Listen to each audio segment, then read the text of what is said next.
Hey everyone, Tony D with a final hot take of the evening and Little Joan. Um, so Trump and TikTok, the banning of TikTok. I'd like to weigh in on that. Not a tremendous amount to say on it, but this will be a Trump hot take, I guess.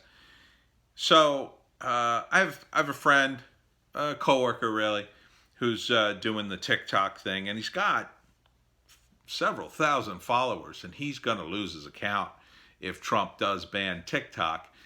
But the thing of it is, and I told him, I said, dude, you got to get TikTok off your phone. He's like, I got all these followers. You know, the thing is, as censorious as YouTube has been, they're not the Chinese government. Yeah, they're probably gathering up information too. And, certainly Mark Zuckerberg has been accused of that and selling it to Chinese gangsters, but we're talking the Chinese Communist Party. They have an entire country behind them and their nefarious activities. So they don't have anything stopping them from taking that information and using it however detrimental towards you, as they want to. They can, and my understanding of it is it's extremely invasive into your phone and into your computer. There was a few guys who dug into it. One particular guy on Reddit, and he posted about it. And this is Reddit, which is already rife with Chinese shills, I believe. And he, just basically came to the conclusion: you cannot believe how much TikTok will dig into your information. Now, part of that is how much information you give your phone. You don't have to. For instance, I got the alert. Oh my God! The phone is going to detect how healthy you are, and it's all going to connect into the beer virus, and that's how they're going to get you and know if you've done certain things. And then I checked my phone. And I was like, oh yeah, I never filled out any of the health information. So like that can't happen to me. So to a certain extent, I've always been a big proponent of not giving any information unless I absolutely had to. Like when I filled out my information for Facebook, they left in all these options to fill in a bunch of stuff in the beginning. Like now, I don't think you can get a Facebook account unless you fill out that information. But in the very early days, you could get away with like just leaving those blank or filling them in with fake information. So I don't think I ever filled out that information. I certainly didn't give Facebook my credit card. And I'm not sure how TikTok works. I was very close to downloading myself and making short videos just to prop up this channel and my BitChute channel, but I never got around to doing it. I never quite understood the platform. I'm like way too old for it. And a lot of it's just lip syncing anyway. I mean, lip syncing is like the fan fiction of videos. It requires not so much talent. Okay, I mean, no offense.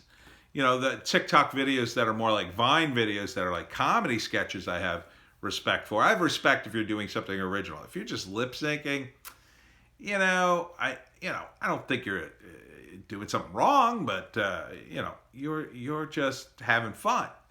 You're not doing anything professional. It's like, saying that you're lip syncing a song and that you're doing something creative is like saying you're really good at Guitar Hero, and which means you should be a good musician. That's not the same thing. So I think the risk is there, and so I kind of agree with Trump doing something about the TikTok. Now the other rumor is this all may be so TikTok is forced to sell, like rather than lose their American audience and lose a ton of money, they'll turn around and sell it to Microsoft. Now, maybe Trump is putting on the pressure, so they have to sell at a cheap rate, and then Microsoft can leverage that or whatever. But, he's helping an American company, so I can't really be mad at that. I can't really be mad that the Chinese communists are going to lose out. whether they're going to lose out because the app is just not going to be allowed anymore, or whether they're going to lose out because they have to sell cheap to Microsoft. I can't see that being a downside for us. Perhaps somebody out there could tell me what the downside. Now, obviously, some of the TikTok users, if it's canceled, you should be getting people to BitChute. Yeah, obviously YouTube too, but just keep in mind YouTube only allows certain things. You can pretty much do what you want on BitChute. They ain't very little censorship over there.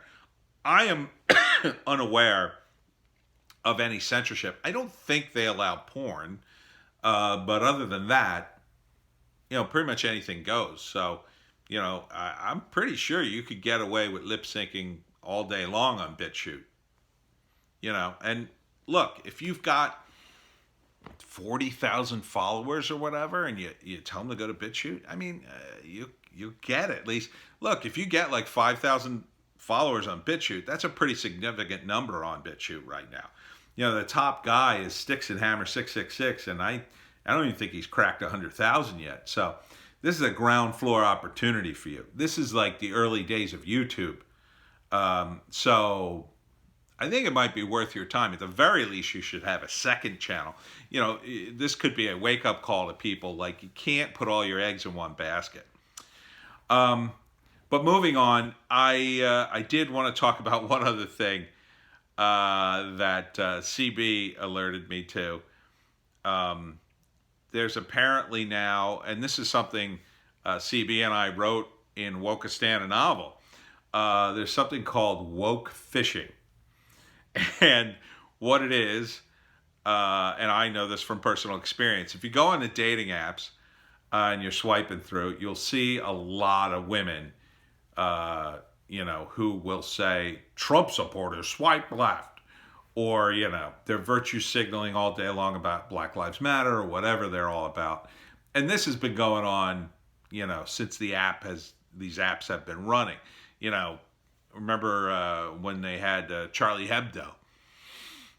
They were virtue signaling about that because some of those accounts were old and their bios never got updated, right? And they still have the transparent picture of themselves with the French flag. And so what they're worried about now in this recent article is that guys are just going to say, well, I'm just going to pretend I'm woke so I could hook up with a girl. And that's what we wrote in Wokistan. We wrote a scene when a guy does that over text. And, this has been going on for millennia. Guys pretending that they're interested in something just to get the girls. And look, the woke culture is mostly dominated by women. And as far as I can say, women tend to be more prone to virtue signaling than men. Men, to a large extent, kind of don't care about that stuff. Now, some do, clearly. So it's not, it's not a 99-1% split. It's more like a 60-40 split favoring the women. But they definitely lead the charge. Like, guys will do it. They kind of want to be considered like cool, but I think it's more important for a guy to be considered manly and cool rather than virtuous. Because virtuous doesn't always get you girls. Being macho and confident and rich and all those other elements that we have to be in order to impress women, we're always looking for that. And being virtuous is just another one on top of that now. So, yeah, I mean, I have no doubt there are guys out there who are woke fishing because there are guys out there who pretty much pretend anything to hook up with a chick, including hiding their political affiliations. Because the thing is, and, there's scientific data to back this up. Once you've had sex with a girl and you've decided, well, I'm gonna stick with her for a while. She's pretty hot and I like having sex with her or whatever. Once she has sex with you, there's a neurological phenomenon that happens to both men and women. You get a shot of oxycodone in the brain. Except for men, it's pretty small and it wears off within hours. But for women, it doesn't wear off for a long time. It can last up to 2 years. And it's what drives the nesting instinct. And that's why I think so many women and men end up trapped in terrible relationships for a long time, because you wake up one day 2 years later after the novelty of your new beau has worn off, and you look at him and you finally see him for the first time, and it's like, why am I with this idiot?